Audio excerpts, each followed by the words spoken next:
Porque no livro de Esther, uma das coisas que Deus vai tratar ali é com a alma do homem. Então hoje nós vamos introduzir um pouquinho para a gente entender um pouco mais sobre o que é a alma do homem. A nossa alma, irmão, ela é muito complexa, complicada demais, ela precisa de tratamento.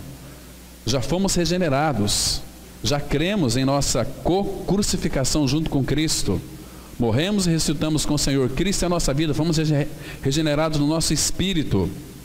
Então, salvação, ela já foi efetuada, consumada no Calvário. Mas o Pai agora precisa, de alguma maneira, de nos conquistar, tratando da nossa alma. Então nós vamos ler aqui, inicialmente, Tiago 1, versículo 21, que diz assim a palavra: portanto, despojando-vos de toda impureza e acúmulo de maldade, acolhei com mansidão a palavra em vós implantada, a qual é poderosa para salvar a vossa alma. Vamos ter uma palavra de oração, irmãos.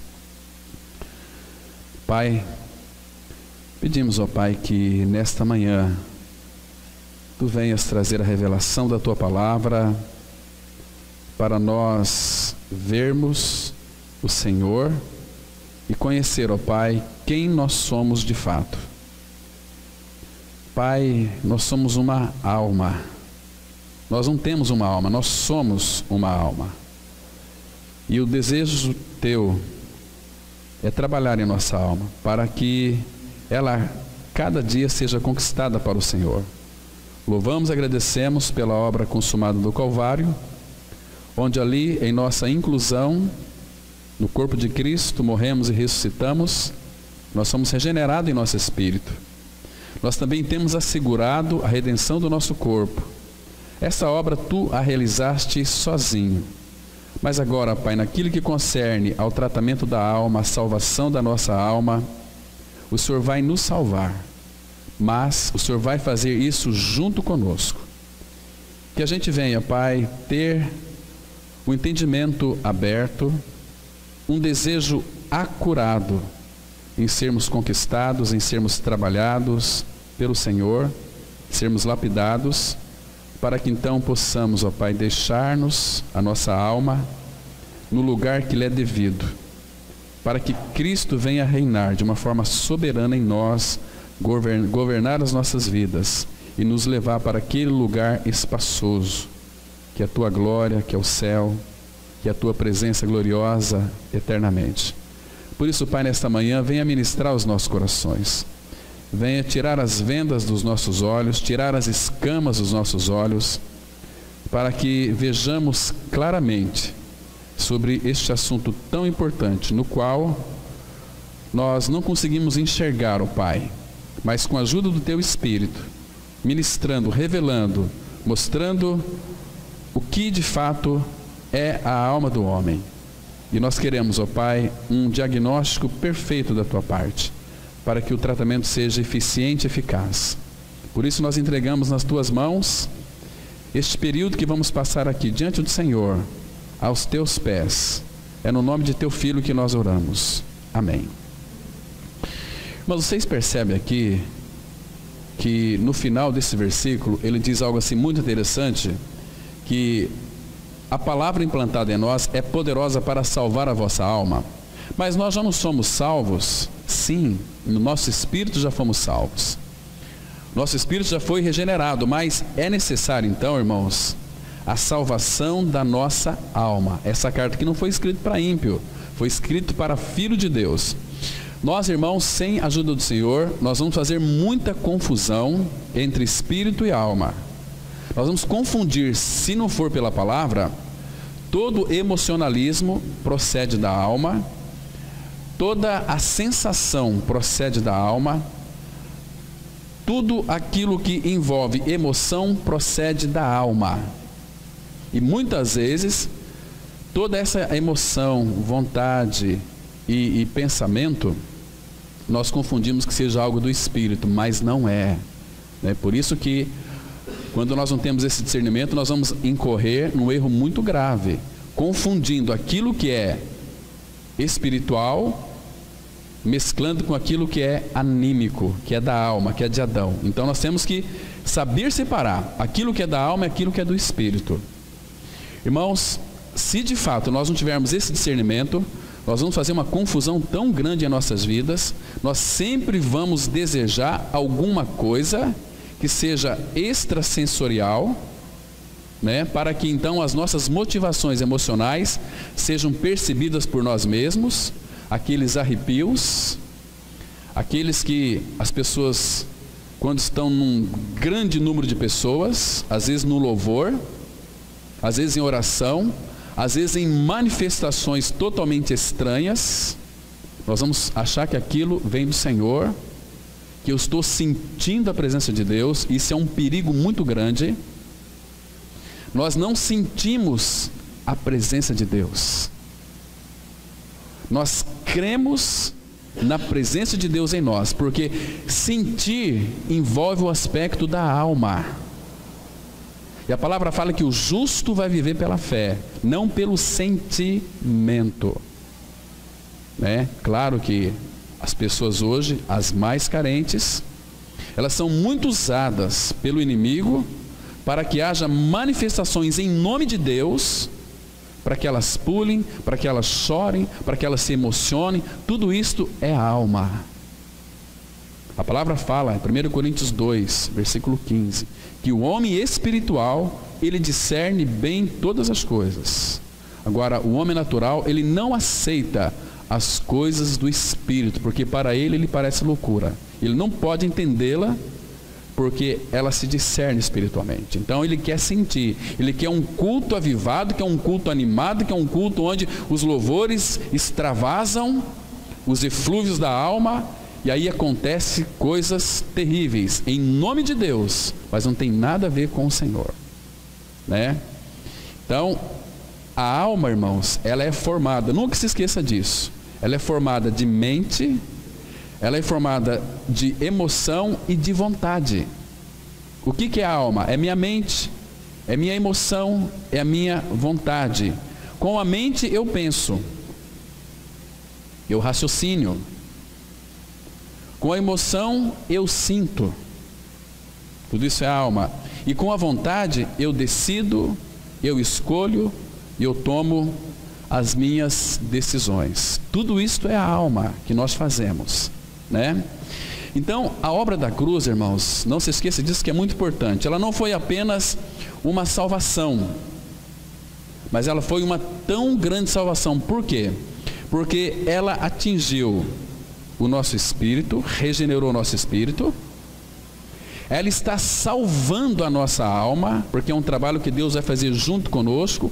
Quanto mais nós nos rendemos a Ele, e quanto mais nós nos rendemos a Ele, nós estamos negando a nossa própria vontade, porque a nossa vontade, irmãos, ela é distorcida. A nossa vontade, ela é suicida. Sabe como que nós somos suicidas? Nós comemos desordenadamente, nós estamos cometendo suicídio. Nós, pela nossa vontade, muitos estão se suicidando cada dia, fumando, ingerindo bebidas alcoólicas e uma série de coisas que fazem mal, né, para a sua vida espiritual. Uma série de coisas, né? Então essa grande salvação alcançou nosso espírito. O Pai agora está trabalhando para salvar a nossa alma, e também, irmãos, a redenção do nosso corpo, essa já está assegurada. Porque Romanos 8 vai dizer que aquele que chamou, justificou, e aos que justificou, a isso também glorificou.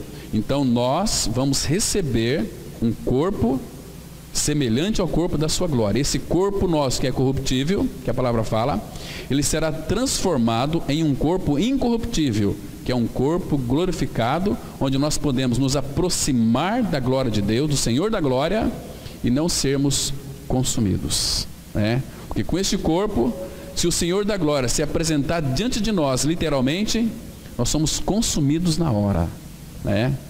Porque o fogo da santidade do Senhor, ele consome tudo aquilo que de fato é pecado. Nada do que é pecado pode ficar de pé diante da sua glória. Não tem essa possibilidade, né?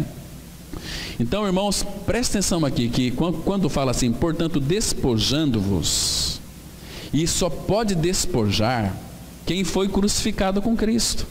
A palavra despojar significa tirar de um lugar. Então quando nós cremos em nossa morte com o Senhor Jesus naquela cruz, no corpo dele, nós sabemos, irmãos, que o velho homem foi crucificado, mas na nossa mente, na nossa alma ficou muitos resquícios do velho homem, muitas maneiras estranhas de ver as coisas. Então o Pai quer fazer um trabalho de limpeza, de despojamento. Mentira, não vá pensar você que porque você é um mentiroso, é um enganador, é uma pessoa extremamente revoltosa, irada, que quando você nasceu de novo, isso vai ser curado imediatamente. Não, você foi regenerado no seu espírito, Ele lhe deu uma nova vida, a vida de Cristo, no nosso espírito. Mas, irmãos, temos nós, o nosso egocentrismo. Então, pelo fato de nós nos amarmos tanto, tudo aquilo que vem contra nós, para o nosso bem, nós achamos que é mal, e nós nos revoltamos contra as outras pessoas. Mas, irmãos, guarde bem isso aqui, que o nosso Pai Celestial, Ele é tão amoroso conosco, que para tratar da nossa alma, Ele vai usar duas coisas fundamentais. A primeira delas é a palavra. A palavra de Deus, ela é viva e eficaz e penetrante. A palavra sempre vai penetrar em nós, ela vai operar transformação maravilhosa, né? E agora, irmãos, outra coisa que Deus vai usar para a salvação da alma é a sua providência. A providência são as circunstâncias, porque o nosso Pai é tão prático, são as circunstâncias que Ele vai criar na nossa vida, que nós conhecemos por tribulação, por sofrimento, para que então nós sejamos lapidados na nossa alma. Entende? Ele vai usar a palavra dele e vai usar circunstâncias para nos lapidar, para fazer de nós homens e mulheres maduros, alicerçados no Senhor, tratados pelo Senhor, né? Então aqui, despojando-vos de toda impureza e acúmulo de maldade. Mas não fomos crucificados com Cristo? Sim, não tenha dúvida, irmãos, mas a nossa mente está acumulada de tantas maldades. Não é assim? Você não pensa a respeito de determinada pessoa que ela tem assim uma maneira que você não gosta dela? Esse acúmulo de maldade. Olha, eu gosto de todo mundo, mas tem uma pessoa, às vezes pode ser uma sogra, pode ser um sogro, pode ser um vizinho, não sei, pode ser alguma coisa, né? Ou alguém, né? Então, esses acúmulos de maldade, irmãos, eles precisam ser tratados. Mas de que maneira? Ele já vai começar para nós aqui receita. Acolhei com mansidão a palavra em vós implantada. Essa palavra aqui, implantada, é um verbo transitivo direto prenominal, que significa iniciar e promover um desenvolvimento. É o sentido, isso que a palavra vai fazer em nós aqui. Ela vai, aquilo que Paulo escreveu aos Filipenses, capítulo 2, versículo 2, desenvolvei a vossa salvação com temor e tremor, porque é Deus quem opera em vós, tanto querer como realizar, segundo a sua boa vontade. Mas nós temos que desenvolver a nossa salvação. De que maneira? A palavra que foi em nós implantada, aqui no grego significa enxertada. A ideia de enxerto. Nós éramos um zambujeiro bravo. Então ele nos quebrou, a obra da cruz nos quebra. Então ele enxerta a palavra, ele implanta a palavra ali no nosso interior. E é a palavra de Deus, não é uma palavra de homens. É a palavra de Deus, aquela mesma palavra, irmãos, que foi implantada em nós, é aquela palavra que o Senhor disse lá em Gênesis 1. No princípio criou Deus os céus e a terra. Ele diz, haja luz e houve luz. Ele mesmo que resplandeceu em nosso coração, né, essa palavra, para que então nós possamos manifestar a glória de Deus na face de Cristo. Então, essa palavra em nós implantada, ela é poderosa para salvar a vossa alma. Então, a palavra em nós implantada, ela começa a operar num processo de transformação. Ela vai operando. Agora, lembra que eu disse aqui no início que Deus vai salvar a nossa alma, mas junto com a gente. É um trabalho que Ele vai fazer junto conosco. Ele vai mostrando quem nós somos. Sabe aquelas vezes que você tem um ataque assim de faniquite, ou faniquito, um ataque de piti? Você não tem umas crises de ira? Às vezes, talvez com um filho, com um marido, com uma esposa, você não tem vontade de matar? Puxa vida, situação difícil. É a alma sua que está, o teu ego está fluindo, está fervendo, está efervescente. Então Deus quer conquistar a sua alma, mostrando que isso aí não vai levar a lugar nenhum. Aliás, pessoas iradas vão morrer muito cedo, né? Agora não, nós estamos jovens, 51 anos, 52, mas a gente fica muito irado, mas a partir dos 53 anos para cima, aí já começa, eu tenho mais um ano ainda, né? Começa já, irmãos, se vocês pesquisem isso, vejam a espessura de uma veia do seu corpo, da aorta, né? Da cabeça, ela é milimetricamente finíssima. E quando nós ficamos irados, o que acontece? O coração começa a bombear sangue mais rápido. Elas podem se romper. E se uma veia da sua cabeça se romper, você vai ter simplesmente uma coisa chamada AVC. Então nós que nos matamos, a ira mata, o nervosismo nos mata, entende? Então nós vamos nos suicidar. Puxa vida, Senhor, olha filho, eu tinha tantos dias para você, mas você quis antecipar a sua morte. Não é assim? Nervosismo demais. Então, irmão, o Senhor quer tratar conosco isso. Ontem nós conversamos com um irmão querido de 90 anos, sóbrio, o irmão Juvenil conhece. Mas que preciosidade de falar com aquele irmão. Nunca vi daquele jeito, O irmão, 90 anos, tinha que ser um gagá, mas está lá firme, sobriedade, com a sua esposa, dirige tranquilamente, nem parece que ele tem 90 anos de idade. Mas por quê? Ele falou uma coisa para mim muito interessante. O segredo é ter, ele fala uma expressão assim, moringa fresca, uma mente descansada. Irmãos, a palavra fala no Salmo 46, ainda que, veja só, então nós não temos que ficar com medo de absolutamente nada. Olha, Deus é o nosso refúgio e fortaleza, socorro bem presente na tribulação. Ainda que a terra se transtorne e os mares espumejam, não terei medo. No Salmo 27 fala assim, ainda que estoure contra mim a guerra, ainda assim eu confiarei. A nossa confiança no Senhor, mediante aquilo que Ele diz na sua palavra, traz descanso para nós, porque nós sabemos que Ele tem cuidado de vós. A ansiedade é terrível, é uma doença da alma. Então lança sobre Ele toda a vossa ansiedade, porque Ele tem cuidado de vós. Quem que cuida de nós, irmãos? É o Senhor, Então Ele cuida de que maneira?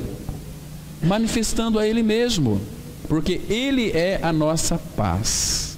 Irmãos, e nós vamos ter paz na alma em meio a circunstâncias adversas, se tão somente nós confiarmos nele.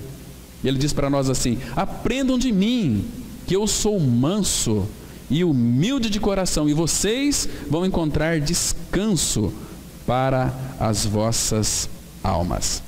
Então, esta palavra implantada em nós, sabe o que vai acontecer, irmãos? Deus citar para vocês aqui um versículo que ela é muito interessante. A palavra de Deus, ela diz assim, em João, capítulo 6, versículo 63. Vamos abrir lá bem rapidinho. Essa aqui é a palavra dele. Veja o que ela vai operar em nós. Muito interessante. João 6, versículo 63. A palavra, ela diz assim, o Espírito, aqui é o nosso Senhor Jesus falando, o Espírito é o que vivifica. Essa palavra vivificar significa é aquele que dá vida, é aquele que gera vida. Então lembra a palavra em voz implantada, o Espírito é o que vivifica, a carne para nada aproveita. Agora pensa naquela palavra implantada: as palavras que eu vos tenho dito são Espírito e são vida. A palavra em voz implantada, elas são Espírito e elas são vida. Quanto mais palavra, mais vida vamos obter. Quanto mais palavra implantada em nós, temos que acolher com mansidão, se rendendo a ela, respondendo ao Senhor. Então, como que nós podemos salvar a nossa alma? A palavra foi em nós implantada, é para nós acolhermos com mansidão. A ideia aqui de mansidão é você digerir a palavra, é você pensar naquilo que você está lendo, é você meditar. O que é meditar? É contemplar, é você pensar, puxa vida, o Espírito é o que vivifica. Então o Espírito dele em mim, ele vai trazer vida. E o que mais? As palavras que eu estou lendo na Bíblia, elas são Espírito e são vida. Então essa palavra foi implantada em mim. Então, veja aqui no versículo 68 também, diz assim a palavra: respondeu-lhe Simão Pedro: Senhor, para quem iremos? Tu tens as palavras da vida eterna. Palavras de vida eterna, uma palavra que foi implantada em mim. E essa palavra, sabe o que ela vai fazer no nosso interior? 1 Pedro 1, versículo 9, irmãos. Aqui vai mostrar o processo que isso aqui, irmãos, nós temos que obter, nós temos que alcançar, irmãos. Ah, mas quer dizer que então a salvação não é pela graça? Sim, não confunda regeneração com salvação da alma. Regeneração é aquilo que Cristo fez na cruz, morreu e ressuscitou e nos incluiu na sua morte e ressurreição. Agora, a salvação da alma é algo que nós temos que obter, é algo que nós temos que alcançar, mas junto com o Senhor. Ele vai dar para nós todos os recursos espirituais para que nós sejamos alcançados, para que nós venhamos alcançar. Versículo 9 de 1 Pedro: obtendo o fim da vossa fé, a salvação da vossa alma. Dá uma ideia aqui, parece que nós não fomos salvos. Sim, fomos salvos, somos filhos de Deus em Cristo, mas Ele quer trabalhar na nossa alma, e é pela palavra, pela circunstância. Então, irmãos, quando você passar por uma situação difícil, por favor, não murmure. Fala: Senhor, faz-me ver a tua mão. Como disse Watmani, se referindo a Madame Guyon.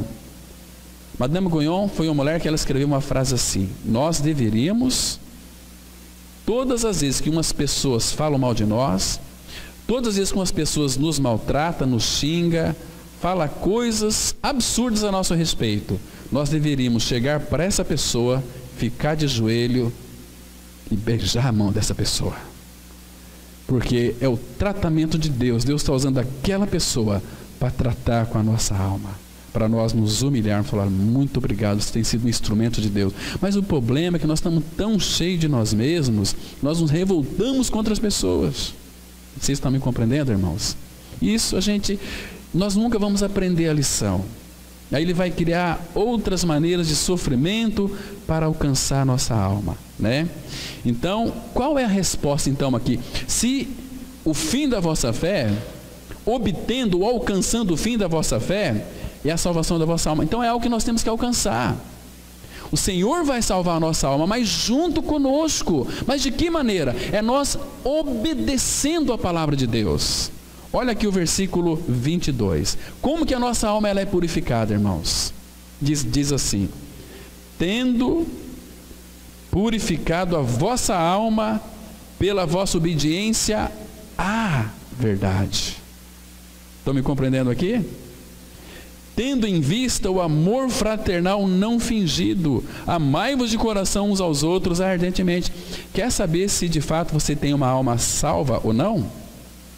Irmão, sejamos sinceros. Em primeiro lugar, como saber se eu tenho a minha alma purificada? Eu tenho sido obediente à palavra de Deus?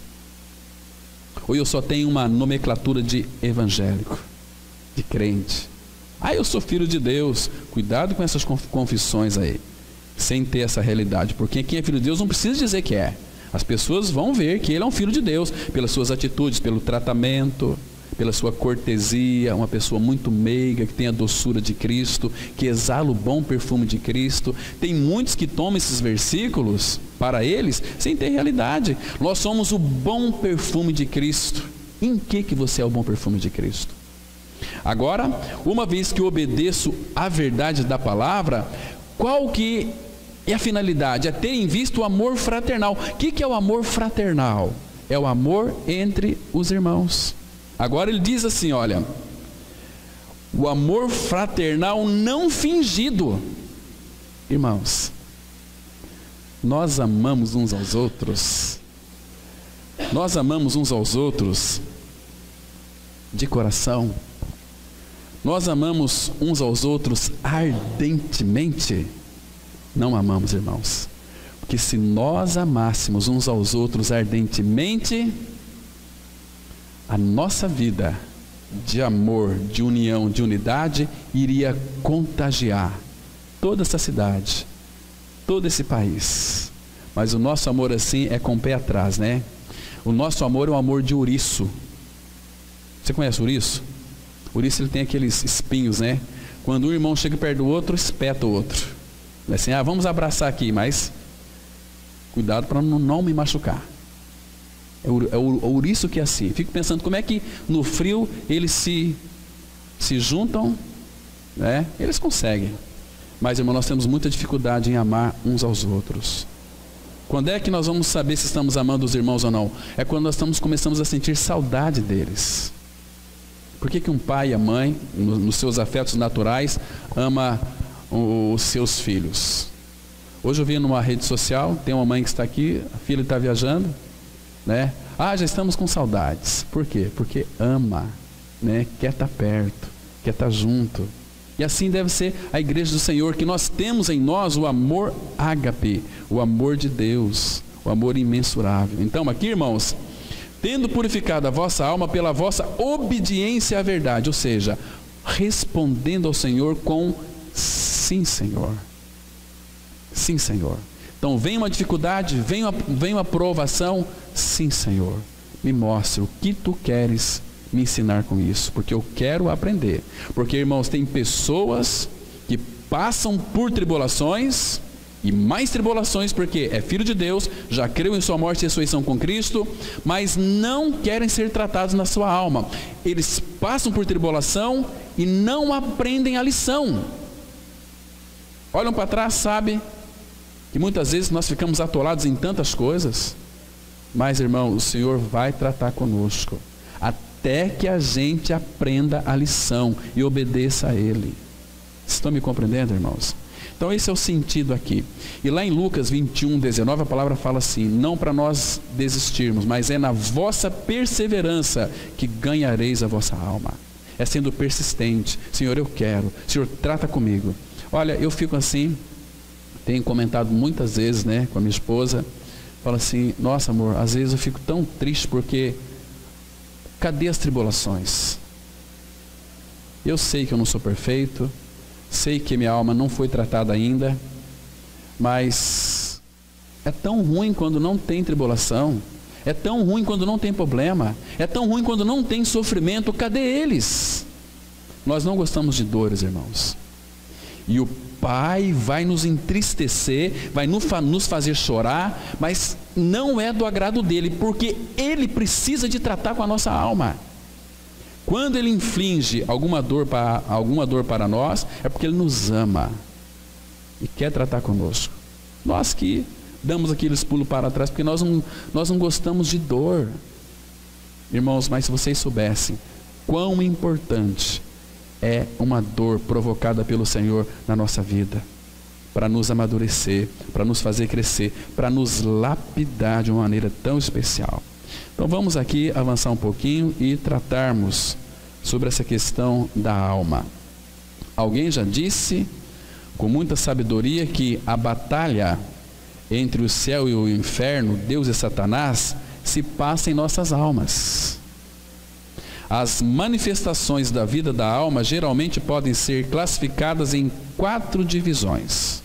Primeira delas, força natural. Nós gostamos de fazer muitas coisas na energia da carne, né? Segundo, envaidecimento, dureza e inflexibilidade para com Deus.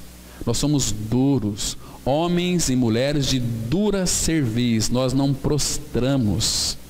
Nós queremos satisfazer a nossa vontade. E satisfazer a vontade nossa é satisfazer a vontade da alma. A alma é vontade. Tudo bem.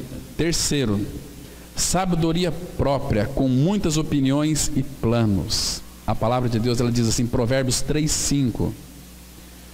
Não sejas sábios, não te estribes em teu próprio conhecimento. Não é assim? Não seja sábios. Vamos lá ver esse texto. Deixa marcado aqui, Provérbios capítulo 3, que ele é importante para essas considerações que estamos verificando aqui, irmãos. Então, Provérbios capítulo 3, versículo 5, a Bíblia diz assim: confia no Senhor. De que maneira? De todo o teu coração, e não te apoie, e não te estribes no teu próprio entendimento.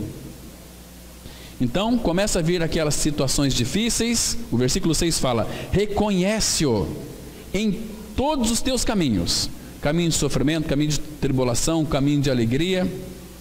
Reconhece-o em todos os teus caminhos, e ele endireitará as tuas veredas. Aí voltando aqui para o nosso assunto, e o versículo 4 aqui, diz assim: e busca de sensações emocionais nas experiências espirituais. Tudo isso é a alma.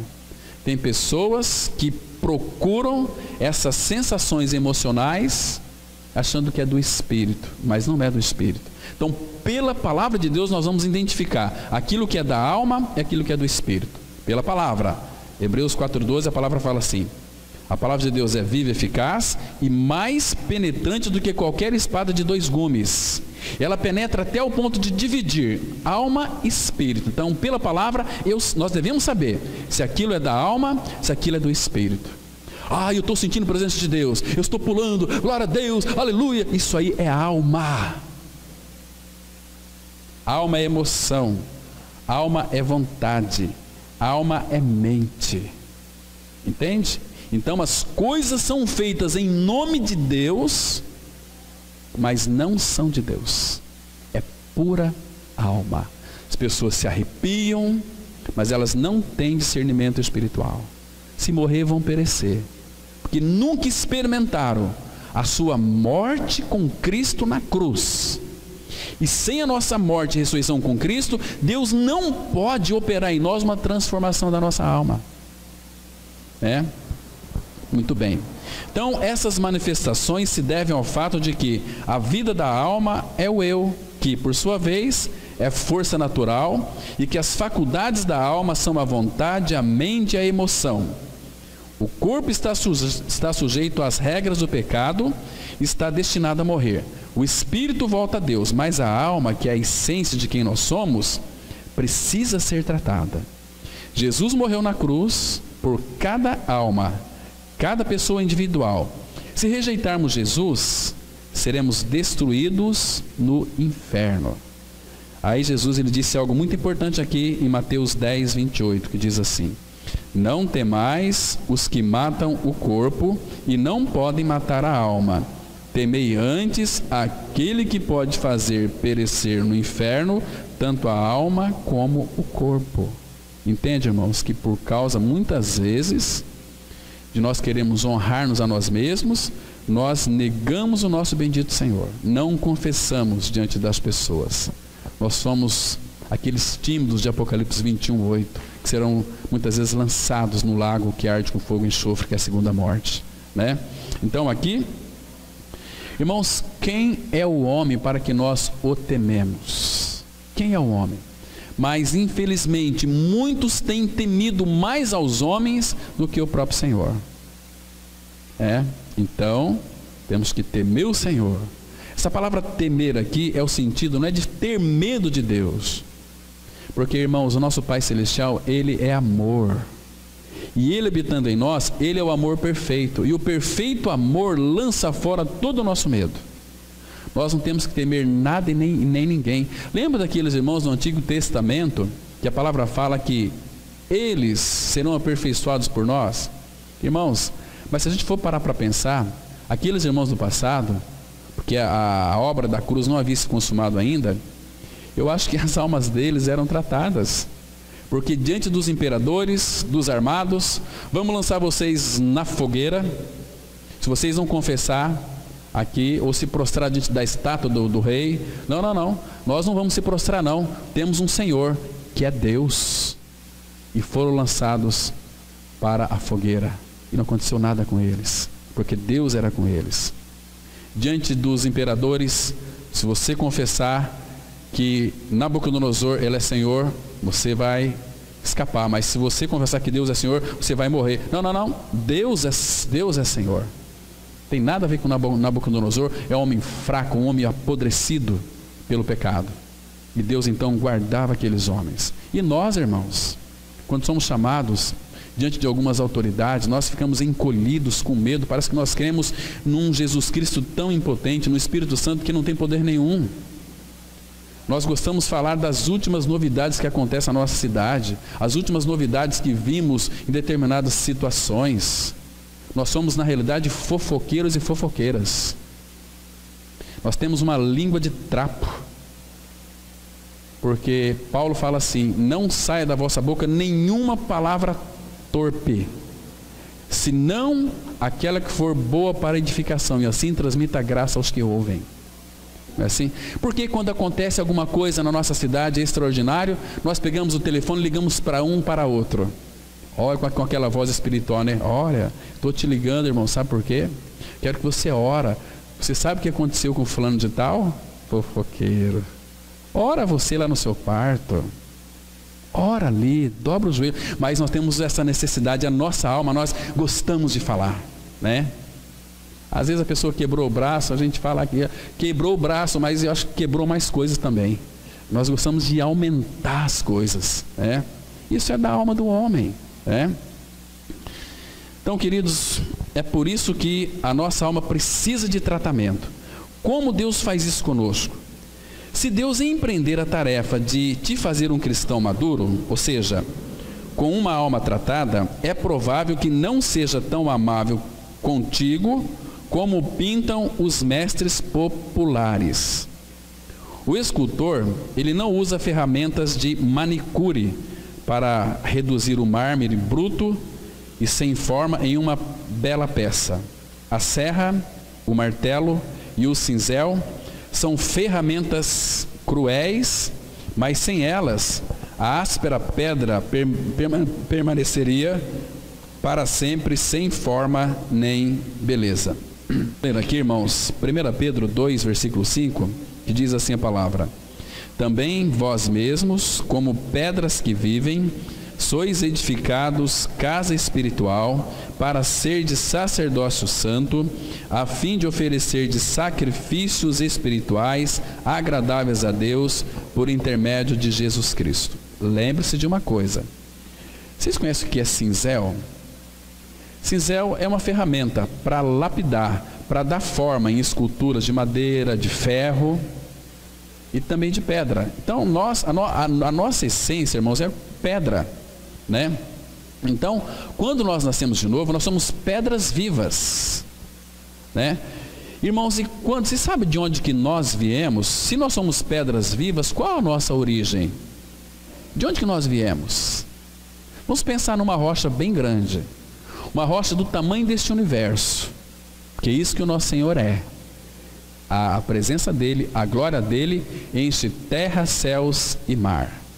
Então, quando o pecado entrou no mundo, nós fomos desintegrados, nós fomos descaracterizados, nós nos tornamos pecadores, nós somos pedras que já começam com o coração. Por isso que ele fala: tirarei de vós o coração de pedra e vos darei coração de carne. Mas qual é a nossa origem? De onde que nós viemos, irmãos? E para onde que nós voltaremos? A nossa origem é o próprio Senhor. Todas as coisas começam nele. Ele criou todas as coisas. Então, se Ele é a rocha, de onde que Ele nos tirou? Dele mesmo. Abra sua Bíblia, por favor, em Isaías, capítulo 51. Isaías 51, vamos ler o versículo de 1 a 3. Aqui vai mostrar, irmãos, a nossa origem, de onde que nós viemos.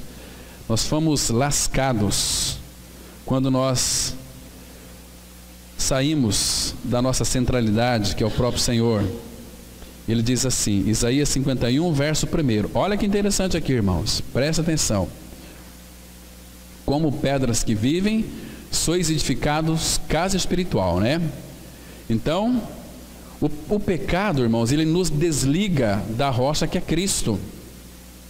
Então agora nós precisamos ser edificados casa de Deus. Mas nós temos cada ponta, irmãos, porque nós fomos tirados da rocha. Olha só, versículo 1. Ouve-me vós, os que procurais a justiça, os que buscais o Senhor.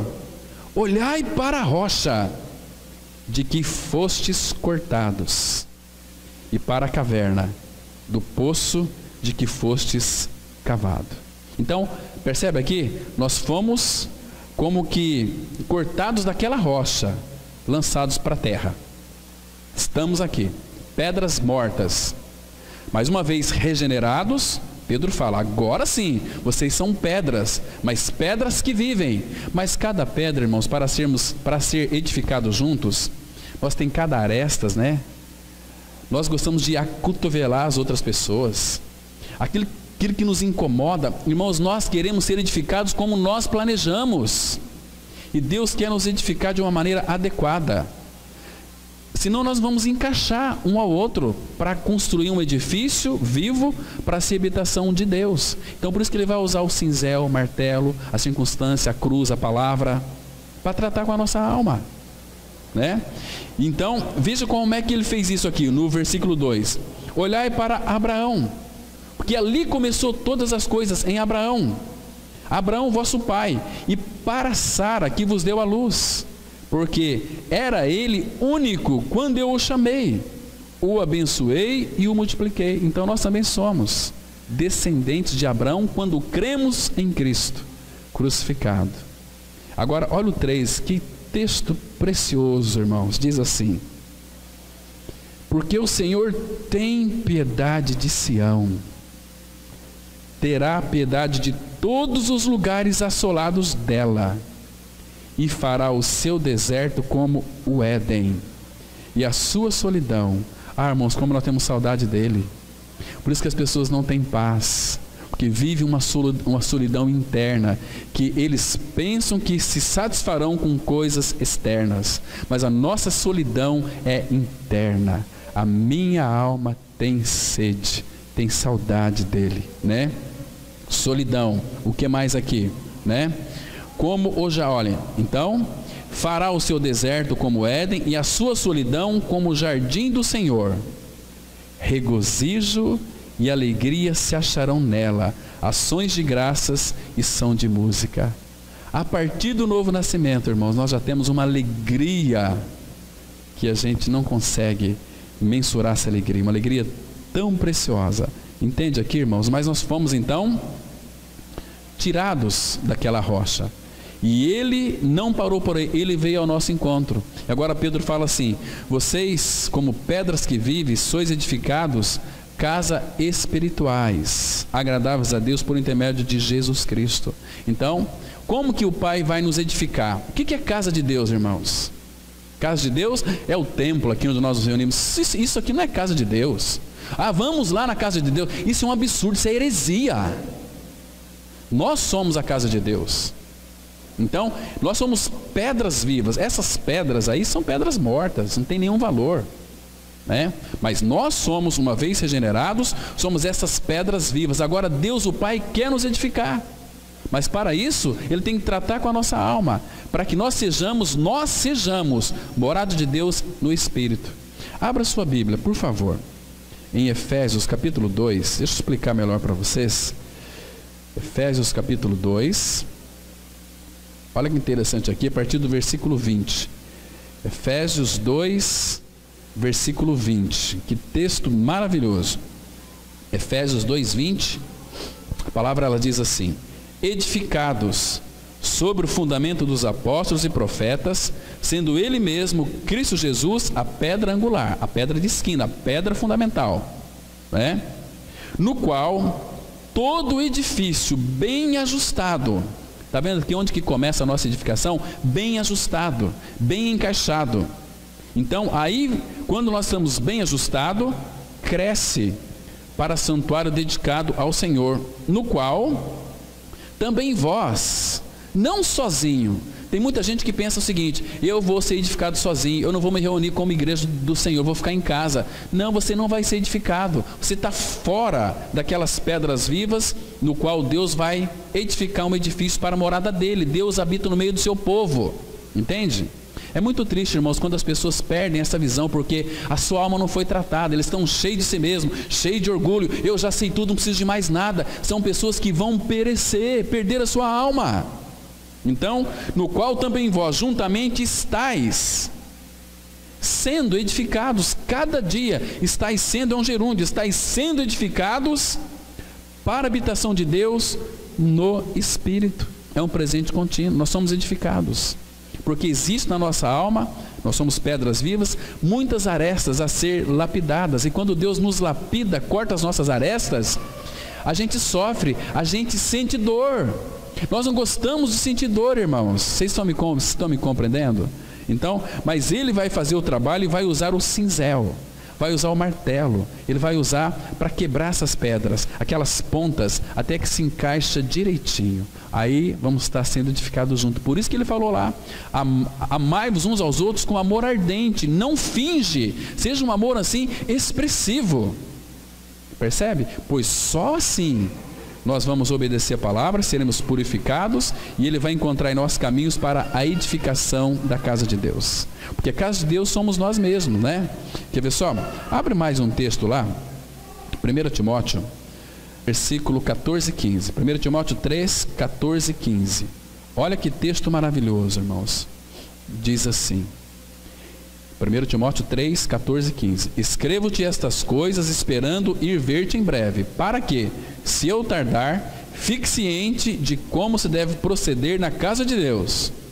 Casa de Deus, que é a igreja do Deus vivo, coluna e baluarte da verdade. O que é a igreja de Deus, irmãos? Esse templo aqui? Não. Igreja de Deus. A igreja do Deus vivo são essas pedras vivas. Vós, como pedras que vivem, sois edificado casa espiritual. Estão me compreendendo, irmãos?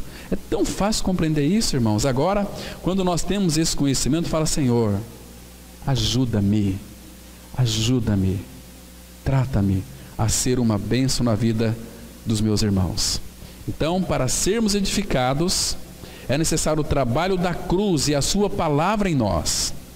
Para Deus fazer dentro de nós a sua obra de graça suprema, Ele tirará do nosso coração tudo o que mais amamos.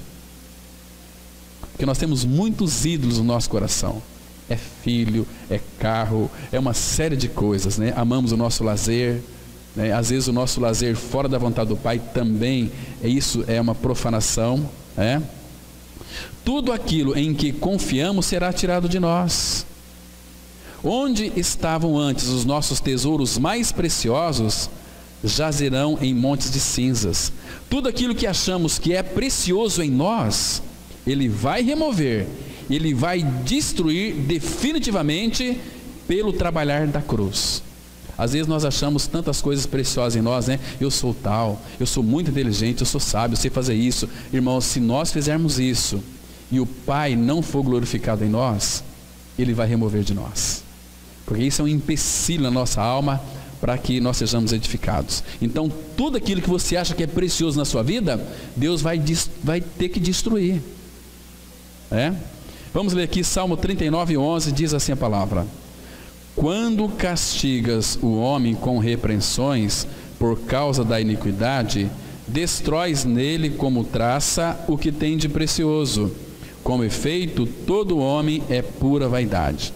Essa palavra vaidade aqui no hebraico significa bolha de sabão, né? Então, presta atenção. Quando o Senhor castiga o homem com repreensões, então Ele vai destruir em nós aquilo que mais amamos, que não seja Ele. Ele vai destruir, que nós achamos que é tão precioso, mas o meu filho é tão precioso, que gracinha que é, que lindo, que bonita minha filha, é aquela coisa toda, não é assim? Se isso ocupa o lugar do Senhor na sua vida, Ele vai remover. Lembra de Abraão? Abraão amava o seu filho, mas o Senhor disse assim: olha, Abraão, oferece seu filho em sacrifício, porque Abraão amava o Senhor, nasceu o filho e começou a amar o Senhor também, mas aquele filho tinha que passar pelo altar, pela cruz. Então Abraão poderia receber o seu filho na tenda, uma vez que passou pelo altar, porque aquele filho, se não passasse pela cruz, iria corromper o coração de Abraão. Então, irmãos, tudo aquilo que nós achamos que somos os tais, os melhores, Deus vai destruir, porque aos nossos olhos nós achamos que isso é tão precioso, né? Mas Ele vai remover isso de nós. Então, irmãos, olha, quando Ele castiga o homem com repreensões, e aqui tem um princípio espiritual fundamental. Irmãos, graças ao Senhor, mesmo o salmista orando, vamos abrir no Salmo 38, Salmo 38, a partir do verso 1. Claro que o Senhor não vai nos repreender, né, com a sua ira, mas o salmista aqui já fez essa oração. 38, versículo 1. Não vai censurar o homem na sua ira, né? Repreender o homem na sua ira, porque senão nós estaríamos já destruídos. Mas ele diz assim, olha, 38, verso 1. Não me repreenda, Senhor, na tua ira, nem me castigues no teu furor. Cravam-se em mim as tuas setas, e a tua mão recai sobre mim. Não há parte sã na minha carne, por causa da tua indignação. Não há saúde nos meus ossos, por causa do meu pecado. Está vendo? Irmão, o pecado apodrece o homem, totalmente. O 4. Pois já se elevam acima de minha cabeça as minhas iniquidades. Como fardos pesados, excede as minhas forças. Tornam-se infectas e purulentas as minhas chagas, por causa da minha loucura. Sinto-me encurvado e sobremodo abatido. Ando de luto o dia todo. Ardem-me os lombos e não há parte sã na minha carne. Estou aflito e muito quebrantado. Dou gemidos por efeito do desassossego do meu coração. Desassossego aqui é a ansiedade. É uma doença da alma que é tão terrível, né, irmãos? Mas graças ao Senhor que Ele precisa, irmãos, de alguma maneira destruir aquilo que é tão precioso em nós, para que nós tenhamos só uma preciosidade: Ele. Reconhecemos que somos barro, mas neste barro Ele coloca o seu tesouro, que é Ele mesmo, né? Então esse é o trabalho da cruz, em salvar a nossa alma, destruindo em nós o que temos de mais precioso, para que o nosso bendito Senhor assuma o seu lugar em nós. Isso é a cruz. Então o que é uma cruz? Deve ser parecida com o que o Senhor mesmo disse: meu Pai, faça-se a tua vontade. Ele disse ao Pai para não responder conforme a vontade do Filho, mas conforme a vontade do Pai. Isto é a cruz. O que é a cruz, irmão, na nossa vida? Senhor, é a tua vontade, não a minha.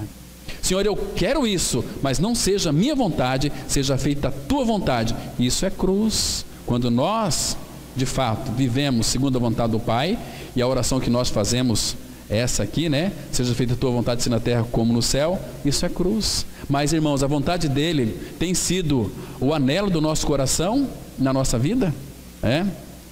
Tomar a cruz é a vontade que o Pai escolher decidir. Coloquei decidiu aí, mas é decidir. Quando oramos ao Pai, certamente expressamos nossa vontade naquela oração, mas nossas orações são tão inconvenientes. O Senhor nos ensina a orar dessa maneira em Mateus 6,10. Venha o teu reino, seja feita a tua vontade, tanto na terra como no céu. Irmãos, você já parou para pensar se a sua alma está de fato sendo tratada? Se ela está sendo tratada, meus irmãos, por que muitas vezes nós queremos que seja feita a nossa vontade? O Senhor Jesus disse lá em Mateus 7:21, ele disse assim: nem todo que me diz Senhor, Senhor, entrará no reino dos céus, mas aquele que faz a vontade do meu Pai que estás nos céus. O que adianta dizer Senhor, Senhor, nós estamos aqui na tua presença, te damos graça, ó Senhor, Senhor, Senhor, mas não fazemos a vontade dele? Que alma que é essa aqui? Fingida, hipócrita, né? Então o Senhor quer, irmão, tratar com a nossa alma de uma maneira tão preciosa. E quando não é feita a nossa vontade, nós vamos murmurar, vamos reclamar. E a palavra fala em 1 Tessalonicenses 5:18, em tudo dai graças, porque esta é a vontade de Deus em Cristo Jesus. Dá graças em tudo. Disse tudo isso como parte introdutória para nós entrarmos no livro de Ester, e assim compreender o andar do regenerado com o nosso amado Senhor. Portanto, cada um de nós deve permitir que o Espírito Santo conduza-nos a um entendimento mais profundo desse mistério. Ester deixa de ser apenas Ester para representar um ensinamento mais sólido a cada um de nós. Deus deseja que passemos pelo rio e que não venhamos a fazer pontes. É desta maneira que Ele irá curar a nossa alma. Vamos ler Salmo 66, 12, somente a parte B, que diz assim: passemos pelo fogo e pela água, porém, afinal, nos trouxeste para um lugar espaçoso. Irmãos, vocês se lembram que Isaías 43:2, a palavra fala assim: quando passares pelos rios, eu serei contigo. Quando pelas águas, elas não te submergirão. Quando pelo fogo, não te queimarás. Vamos ter que passar, mas não temos que temer absolutamente nada. Nós não vamos afundar, o fogo não vai nos queimar. Agora, irmãos, o que é isso comparado à ira de Deus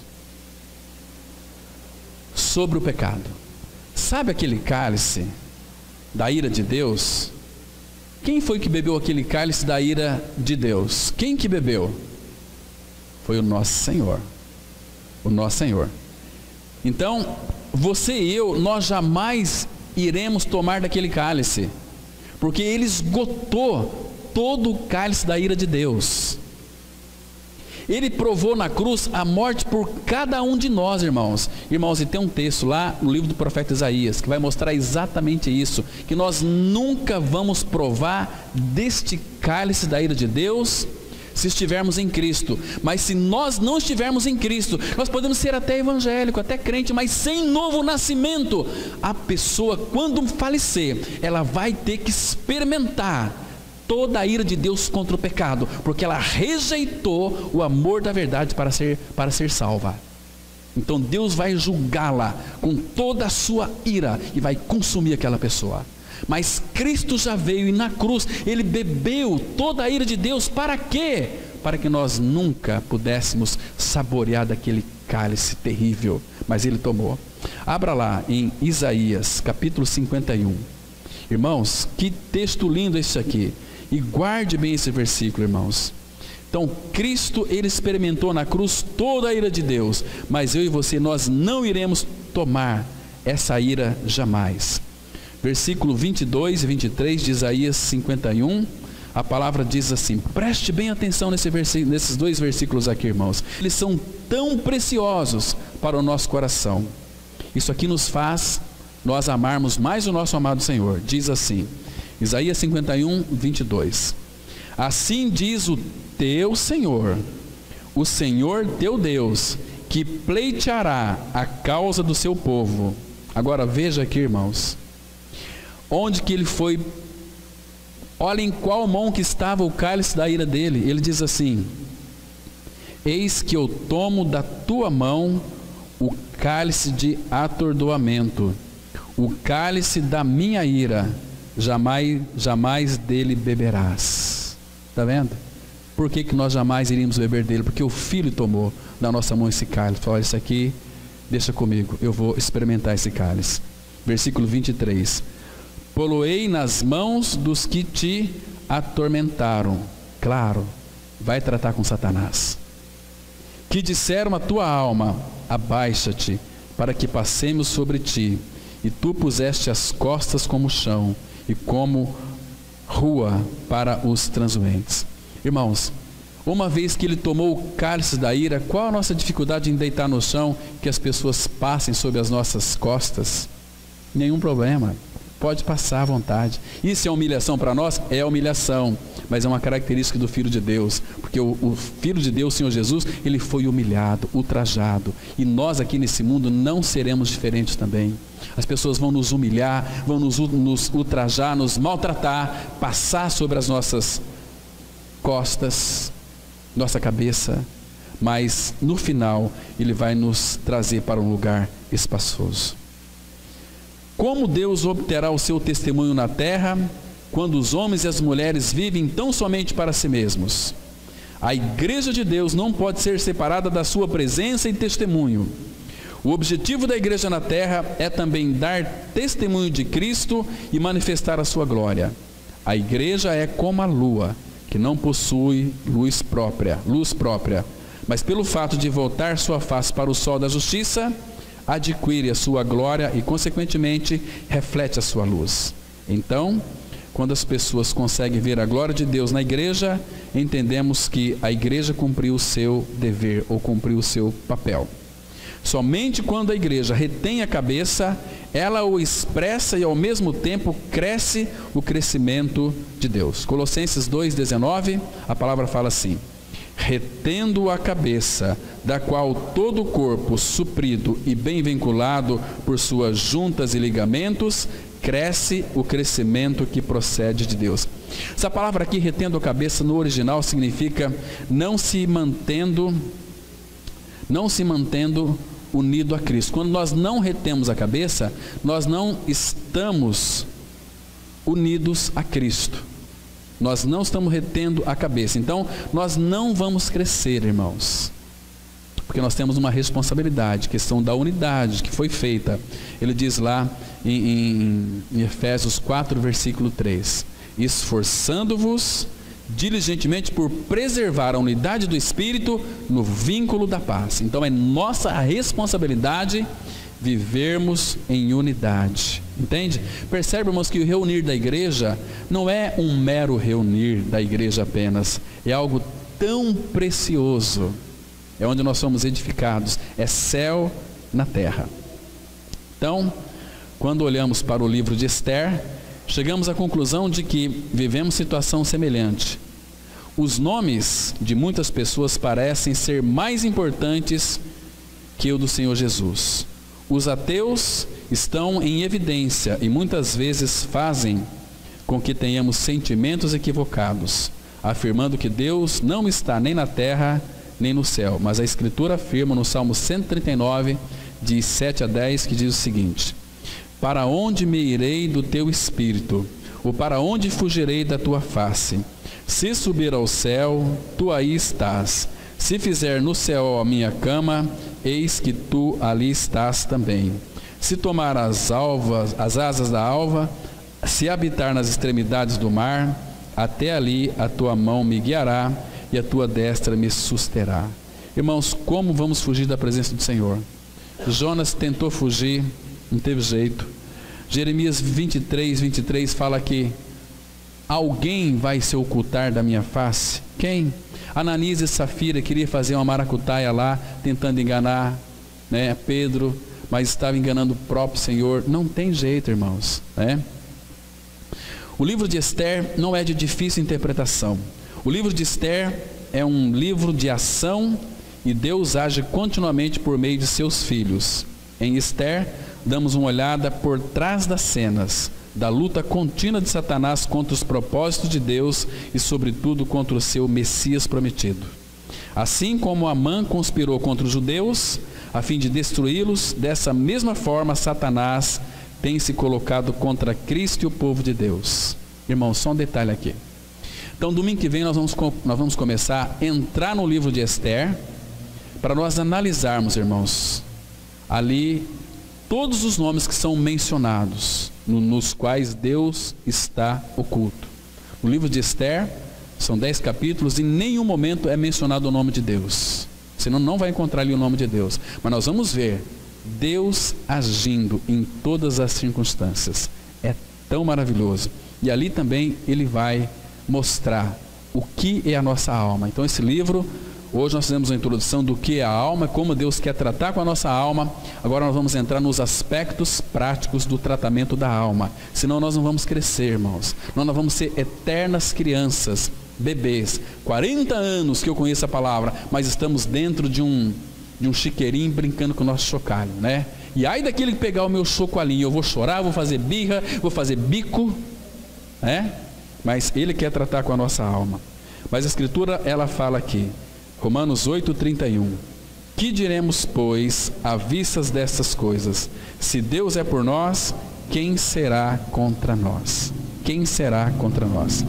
Então, irmãos, que o Espírito Santo de Deus possa nos levar a acolher essa palavra, que é a palavra de Deus, com mansidão. Essa palavra que foi implantada em nós, a qual ela é poderosa para salvar as vossas almas. Amém. Vamos ter uma palavra de oração. Obrigado, meu Pai, pelo tempo que passamos aqui estudando a Tua palavra. Que Teu bendito Espírito Santo a interprete para nós. Pai, sabemos que a Tua palavra nunca volta para Ti vazia. Por isso nós confiamos, ó Pai, todas as nossas vidas aos Teus pés, aos Teus cuidados, para que Tu continues ministrando aos nossos corações, de uma forma que Cristo seja exaltado e glorificado, Pai, e que nós venhamos a ser tratados em nossa alma. É no nome de Teu amado Filho Jesus que nós oramos. Amém.